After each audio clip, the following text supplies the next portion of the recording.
Take me to your leader. Hope you come in peace. Don't step out the line or I will check you like that sneaker. UFO search. I hope that you find some. Do we go out of space or to Area 51? I say take me to your leader. Hope you come in peace. Don't step out the line or I will slice you like that pizza. Munch, munch, munch. You look at extraterrestrial. That on your head and I ain't talking about a decimal. Take me to your leader. Hope you come in peace. I will have them leaning. Tower of Pisa, I will have them leaning. Tower of Pisa, I will have them leaning. Leaning Tower of Pisa. Ah!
After hours of planning and extensive research, I have compiled a list for today's video of conspiracy theories, aliens.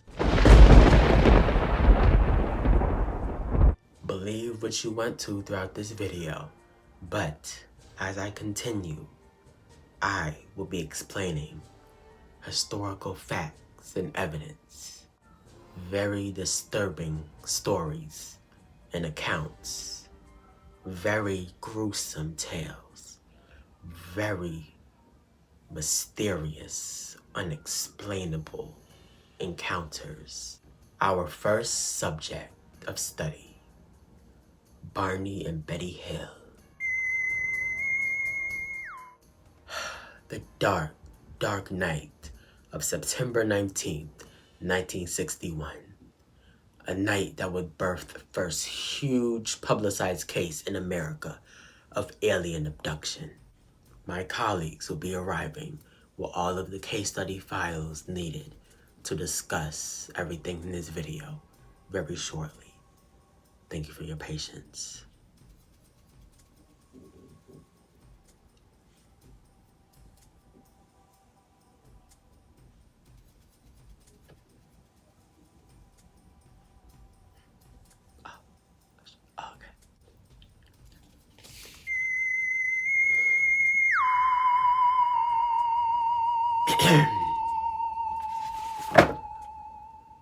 Barney and Betty Hill were driving through the mountain area of New Hampshire during this late night. Betty sees a light she can't quite explain that seemed to be moving throughout the sky. It was very unusual. Barney, being a passionate plane watcher and a World War II vet, was sure they had nothing to worry about and assured Betty it was just a satellite that probably went off course. However, the light seemed to be moving with the car as they stared down the curving mountain road.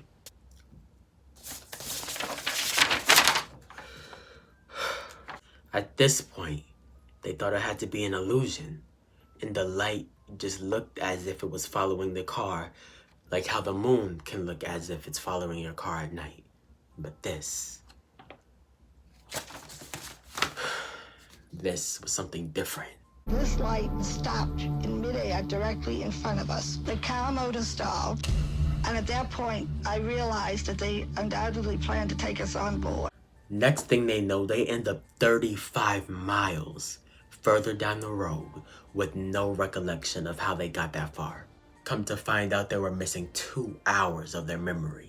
My wife decided, well, we should notify someone, and we thought of notifying of the military base located in this area. A radar detected something unidentified and reported it through the channels in the Air Force. They had tracked an unidentified craft at 2:14 a.m., just about the time we estimate that the UFO left. They began having a series of nightmares and were led to going under hypnosis by an expert, Dr. Benjamin Simon, to try to see if they were able to remember anything else. These were the tapes he played of them. All right, here, Captain. What is he? You're still asleep, but you can see it all clearly. Looks like a big pancake with windows. You gotta get away from me! Something very traumatic had happened to them. They noticed mysterious marks on their car when they got home. The zipper of Betty's dress was torn and all roughed up. The straps on Barney's binoculars were broken. And I first thought, you may think, oh, they're publicizing this for attention and it's giving Broadway acting production. But they actually kept the story quiet for the most part until those nightmares were happening. And they turned to hypnosis to try to uncover whatever suppressed memories of the event that were there. That's when they recalled boarding a saucer-like aircraft and being taken into different rooms to be physically evaluated. Completely terrified throughout the whole thing.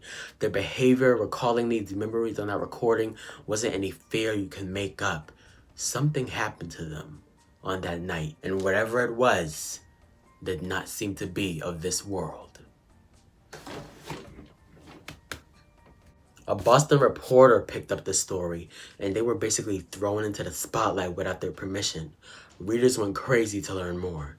No matter what you think about it, it had a lasting impact, to this day, of Betty and Barney Hill being the first widely publicized claims of alien abduction. Which brings us to the next topic in this video.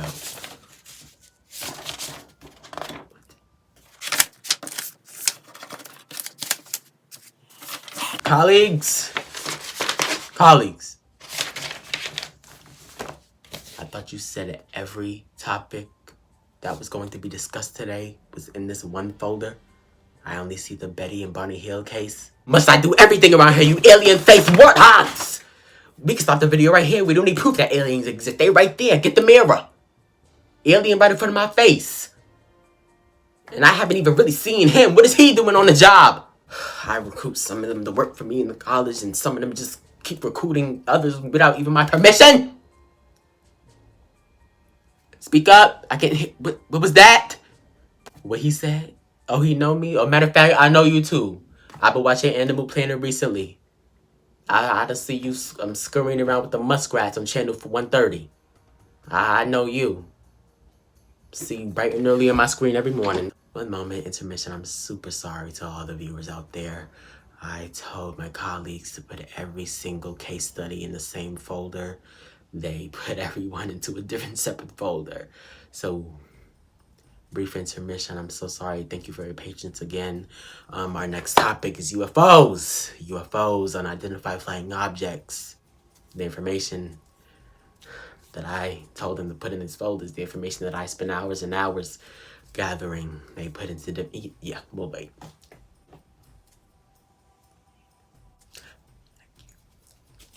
Next folder's here.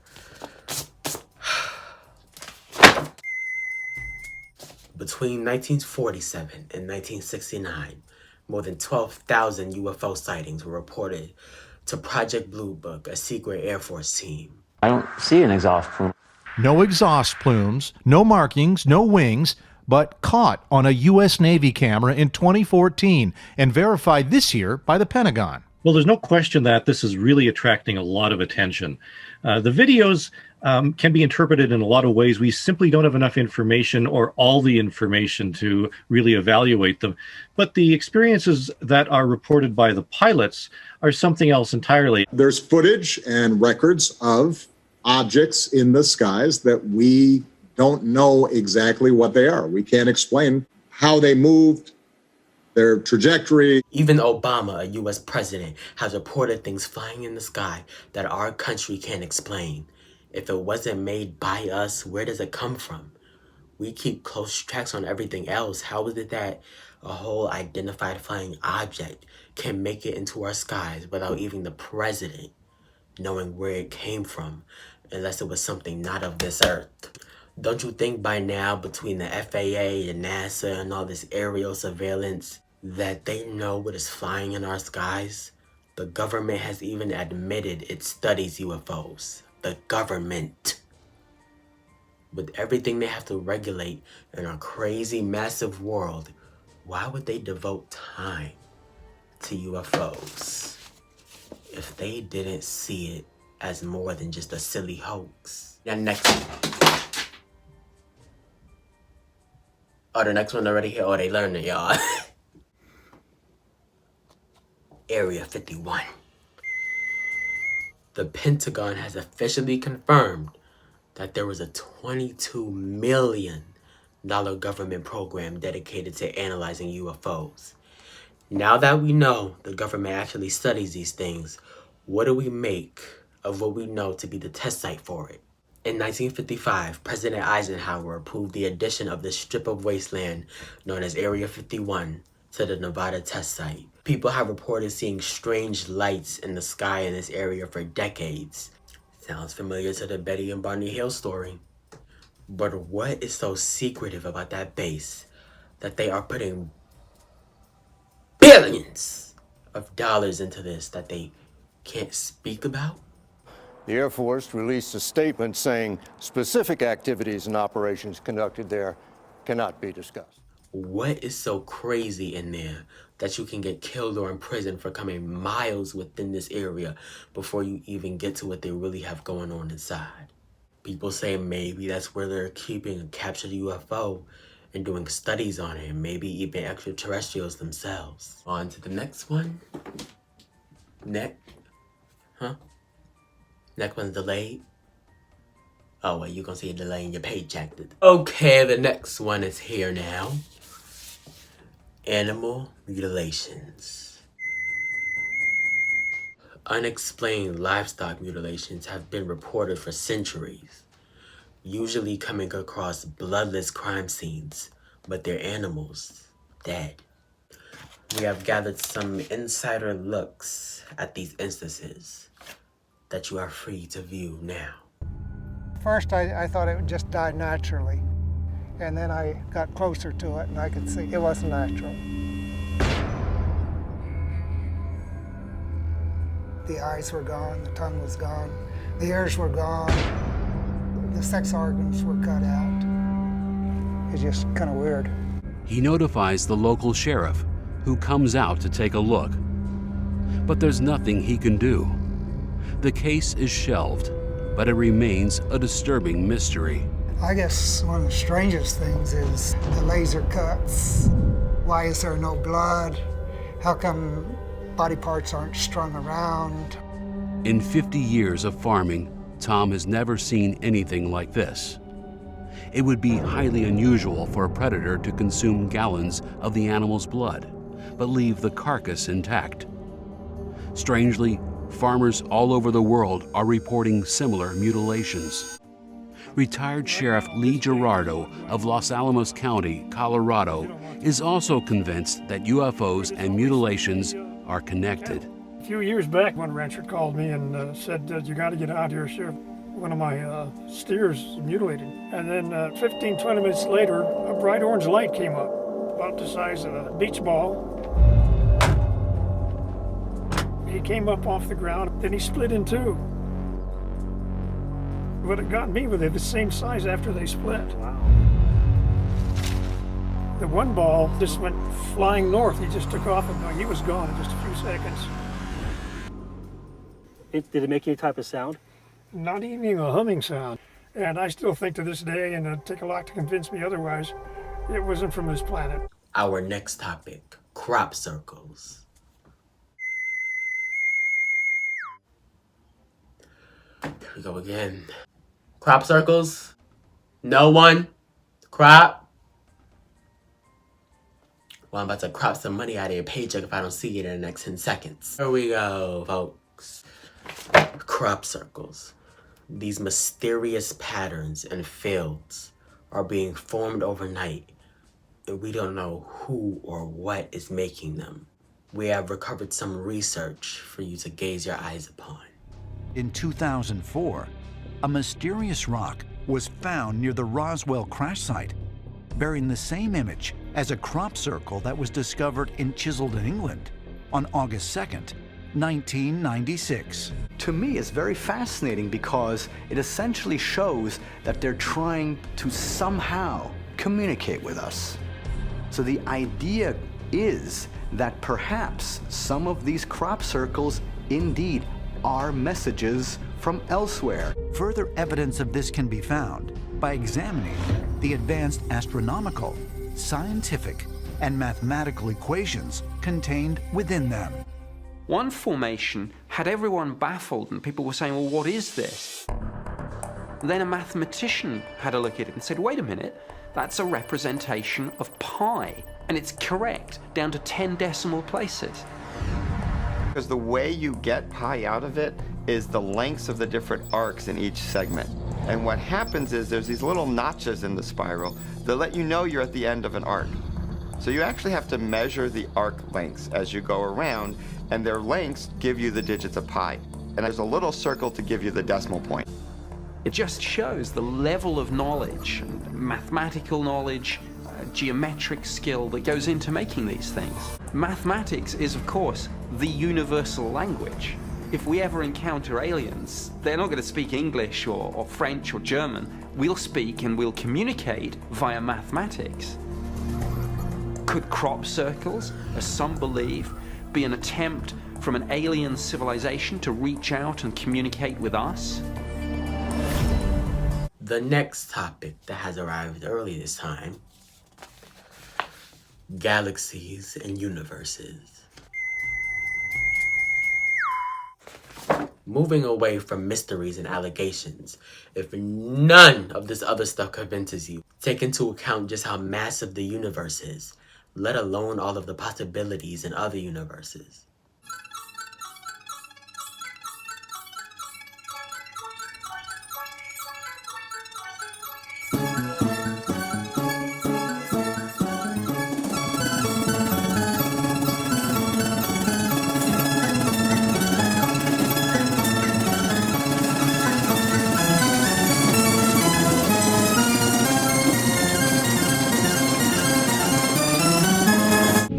In our solar system, and in our solar system there are 8 planets, 5 dwarf planets, and 173 known moons. Our solar system is within the galaxy known as the Milky Way. There are 200 billion solar systems inside our galaxy. And now here's the really big fact, guys. In our universe there are an estimated 100 billion galaxies. Even if there were only one Earth-like planet in every 5 solar systems, there would still be at least 4,000 billion Earth-like planets out there in our universe capable of supporting life. Now, what I'm trying to say, guys, is that the odds of there being life somewhere else in the universe are actually pretty high. The debate amongst scientists isn't, is there life, but what might that life look like? Now, for this section, I will not be needing a folder. This is my opinion on each. That Barney and Betty Hill story sounded pretty convincing, and it reminded me of one of the later sections that we discussed with animal mutilations, how the parts of the animals were taken. It reminded me of Barney and Betty Hill recalling how they were examined in these different rooms. Let's say they were examining human parts, and then the mutilations is how they examine animal parts. Just like we think, Area 51, examining on extraterrestrials, taking them apart, doing experiments on them. What if that's what they were doing to us? That's what they were doing to Barney and Betty Hill. That's what they were doing to the animals, which is why those parts were missing. Back to that part about Obama, when he was saying they don't even know what's going on, what is that in the sky? It reminded me of the Area 51 section where I was saying, maybe they have a UFO down there and they're examining that, and then that's why they close it off so tightly. What if the president, obviously knows about that, but, still can't say it to the public? But Obama was saying how they have seen things that they weren't able to explain in the skies. Maybe they eventually got a hold of that, and then that's what they have in Area 51. But, obviously they still can't about it. And if those patterns were being made in the crop circles and the mathematic logic behind it and making pie in the circle, and we don't know who did that. That life has to be intelligent if they were able to do all of that and communicate through math. If these patterns are not just random and the same patterns found in different places, and the fact that a pattern like that was able to be created in the first place, intelligent life. It's not like the horses and pigs are messing around at night and made that pattern in the crops and brilliantly came to pie in a way. And lastly, with how big the universe is and all of those different possibilities we were talking about earlier, you cannot tell me that there is not another place where intelligent life exists and we don't know it. We cannot be the only ones out there. There's probably a whole nother universe, a whole nother civilization, a whole nother planet of people, of whatever species that is, and they're trying to figure out the same thing. And then another planet over there where people trying to figure out, another one over there, another one over there. You saw all those different galaxies and planets and universes, different dimensions. I mean, let's go back to the Mandela Effect video. Come on now. Different dimensions. What was I saying? Flashback? Or is it something more mysterious at play with these alternate dimensions and overlapping timelines and different versions of different worlds and alternate dimensions? Let's not count it out completely, because I know you was looking at some of those Mandela effects like I could have swore it was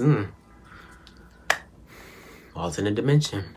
But actually now the real last but not least, my own UFO experience. Let's do another flashback to the vlog video. UFO